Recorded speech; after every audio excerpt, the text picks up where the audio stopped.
नमस्ते विद्यार्थियों, आप सबको तड़बाड़ू हिंदी शिक्षण यूट्यूब चैनल में स्वागत करती हूँ।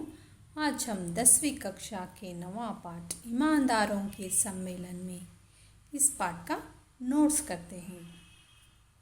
अभ्यास पहले एक वाक्य में उत्तर लिखिए। पहला प्रश्न, प्रस्तुत कहानी के लेखक कौन हैं? प्रस्तुत कहानी के लेखक हरिशंकर परसाई हैं। दूसरा प्रश्न, लेखक दूसरे दर्जे में क्यों सफ़र करना चाहते थे? लेखक पहले दर्जे का किराया लेकर दूसरे दर्जे में सफ़र करके पैसा बचाना चाहते थे। तीसरा प्रश्न, लेखक की चप्पलें किसने पहनी थी? लेखक की चप्पलें उन्हीं के कमरे वाले डेलीगेट ने पहनी थी। स्वागत समिति के मंत्री किसको डांटने लगे? स्वागत समिति के मंत्री कार्यकर्ताओं को डांटने लगे। ऐदने प्रश्न, लेखक पहनने के कपड़े कहाँ दबाकर सोए? लेखक पहनने के कपड़े सिराहने दबाकर सोए। ದಿಂಬಿನ ಕೆಳಗೆ ಬಚ್ಚಿಟ್ಕೊಳ್ತಾರೆ। सम्मेलन में लेखक के भाग लेने से किन किन को प्रेरणा मिल सकती थी? सम्मेलन में लेखक के भाग लेने से ईमानदारों तथा उदीयमान ईमानदारों को प्रेरणा मिल सकती थी। सातवां प्रश्न, लेखक को कहाँ ठहराया गया? लेखक को होटल के एक बड़े कमरे में ठहराया गया। आठवां प्रश्न, ब्रीफ केस में क्या था? ब्रीफ केस में कागजात थे। नौवां प्रश्न, लेखक ने धूप का चश्मा कहाँ रखा था? लेखक ने धूप का चश्मा मेज पर रखा था। 10वां प्रश्न, तीसरे दिन लेखक के कमरे से क्या गायब हो गया था? तीसरे दिन लेखक के कमरे से कंबल गायब था। 11वें प्रश्न, विद्यार्थिगळे, लेखक का रेलवे स्टेशन पर कितनी फूलमालाओं से स्वागत हुआ? लेखक का रेलवे स्टेशन पर 10 फूलमालाओं से स्वागत हुआ। 12वें प्रश्न, होटल में कितने प्रतिनिधि ठहरे थे? होटल में लगभग 30-35 प्रतिनिधि ठहरे थे। लेखक को दूसरे दर्जे में जाने से कितने रुपए बचते थे? लेखक को दूसरे दर्जे में जाने से 150 रुपये बचते थे। 14वां प्रश्न, लेखक के पास सम्मेलन के अंत में क्या क्या बचा था? लेखक के पास एक जोड़ी नई चप्पलें, शेविंग डिब्बा और अपने कपड़े बचे थे। 15वें प्रश्न, ईमानदारों के सम्मेलन में लेखक को क्यों आमंत्रित किया गया? सम्मेलन का उद्घाटन करने के लिए और ईमानदारों को प्रेरणा देने के लिए लेखक को सम्मेलन में आमंत्रित किया गया। 16वें प्रश्न, लेखक पहनने के कपड़े सिराहने दबाकर क्यों सोए? ಈ ಪ್ರಶ್ನೆ ನಿಮ್ಮ ಟೆಕ್ಸ್ಟ್ ಬುಕ್ಕಲ್ಲಿ ಇಲ್ಲ ವಿದ್ಯಾರ್ಥಿಗಳೇ, ಆದರೆ ಪರೀಕ್ಷೆಯಲ್ಲಿ ಈ ರೀತಿ ಕೇಳ್ತಾರೆ। लेखक के कमरे से एक के बाद एक चीज़ गायब हो रही थी। लेखक के पास अपने कपड़े ही बचे थे, इसलिए रात को लेखक पहनने के कपड़े सिराहने दबाकर सोए ताकि वह चुरा ना जाए।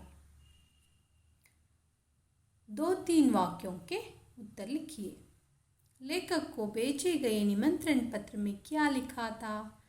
लेखक को भेजे गए निमंत्रण पत्र में लिखा था, हम लोग इस शहर में एक ईमानदार सम्मेलन कर रहे हैं। आप देश के प्रसिद्ध ईमानदार हैं। हमारी प्रार्थना है कि आप इस सम्मेलन का उद्घाटन करें। हम आपको आने जाने का पहले दर्जे का किराया देंगे तथा आवास, भोजन आदि की उत्तम व्यवस्था करेंगे। आपके आगमन से ईमानदारों तथा उदीयमान ईमानदारों को प्रेरणा मिलेगी।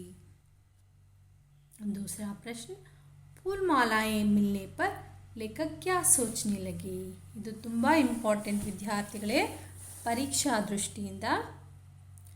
फूलमालाएं मिलने पर लेखक सोचने लगे कि आसपास कोई माली होता तो फूलमालाएं भी बेच लेता।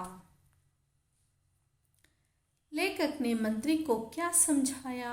लेखक ने मंत्री को समझाया कि ऐसा हरगिज मत करिए, ईमानदार के सम्मेलन में पुलिस ईमानदारी की तलाशी ले, यह बड़ी अशोभनीय बात तो होगी। फिर इतने बड़े सम्मेलन में थोड़ी गड़बड़ी होगी ही।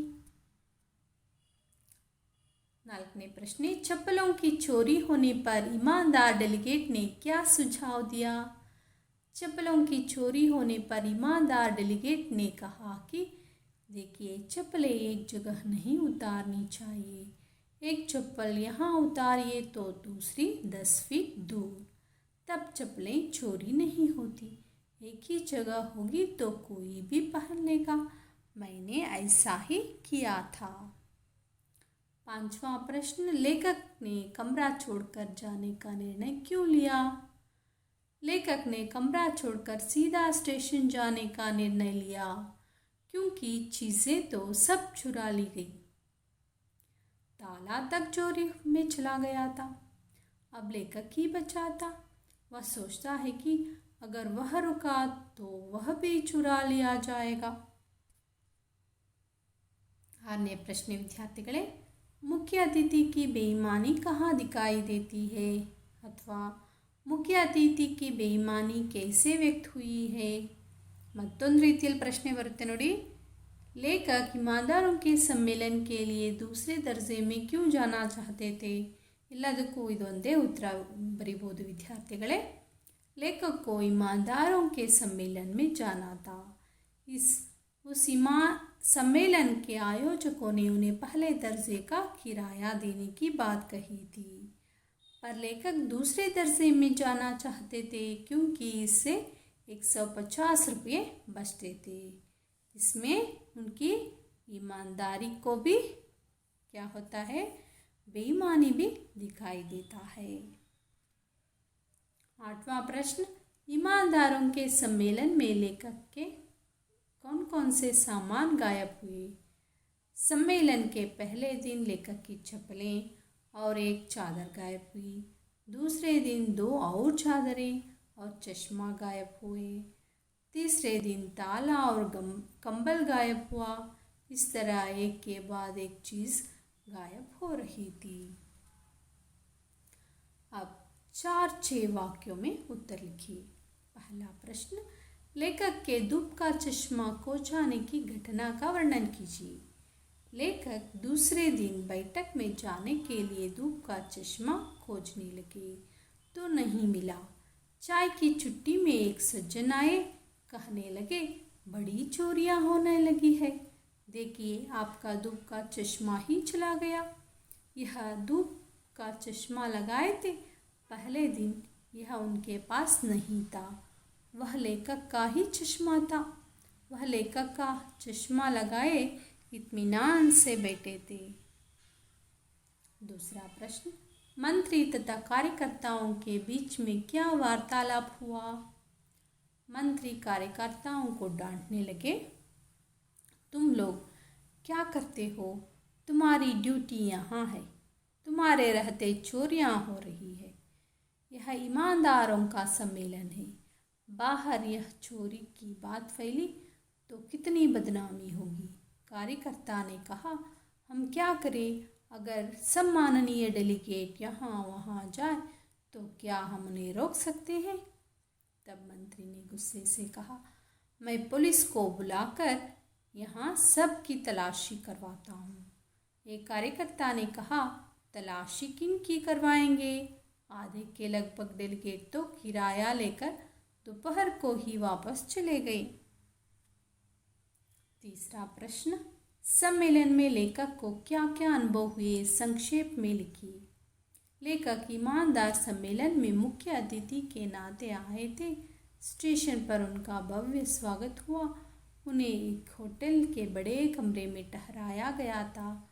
पहले उन्हें अपनी नई चप्पलें खोने का अनुभव हुआ.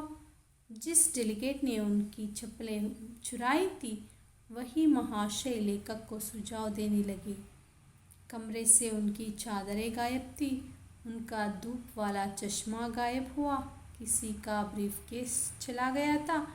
लेखक को अंतिम अनुभव यह हुआ कि उसके कमरे में ताला ही चुरा लिया गया था. अब कन्नड़ या अंग्रेजी में अनुवाद कीजिए। पहला वाक्य, हम आपको आने जाने का पहले दर्जे का किराया देंगे। ನಾವು ನಿಮಗೆ ಬಂದು ಹೋಗುವ ಮೊದಲನೇ ದರ್ಜೆಯ ಪ್ರಯಾಣ ದರ ಕೊಡುತ್ತೇವೆ. We will give you to and fro first class fare. दूसरा वाक्य, ಸ್ಟೇಷನ್ ಪರ್ ಮೇರಾ खूब स्वागत हुआ. ರೈಲ್ವೆ ನಿಲ್ದಾಣದಲ್ಲಿ ನನಗೆ ಅದ್ದೂರಿಯಾದ ಸ್ವಾಗತ ಮಾಡಲಾಯಿತು. I got A grand welcome at the station. तीसरा वाक्य, देखिए चप्पलें एक जगह नहीं उतारनी चाहिए. ನೋಡಿ, ಚಪ್ಪಲಿಗಳನ್ನು ಒಂದೇ ಜಾಗದಲ್ಲಿ ಬಿಡಬಾರದು. Please C both the slippers should not be kept it one place. चौथा वाक्य, अब मैं बच्चा हूँ, अगर रुका तो मैं ही चुरा लिया जाऊँगा.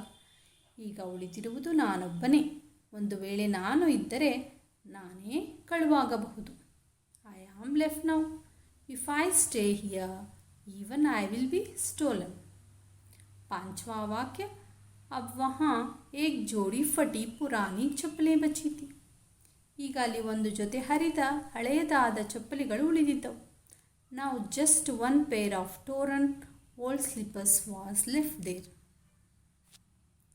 अनुरूपता.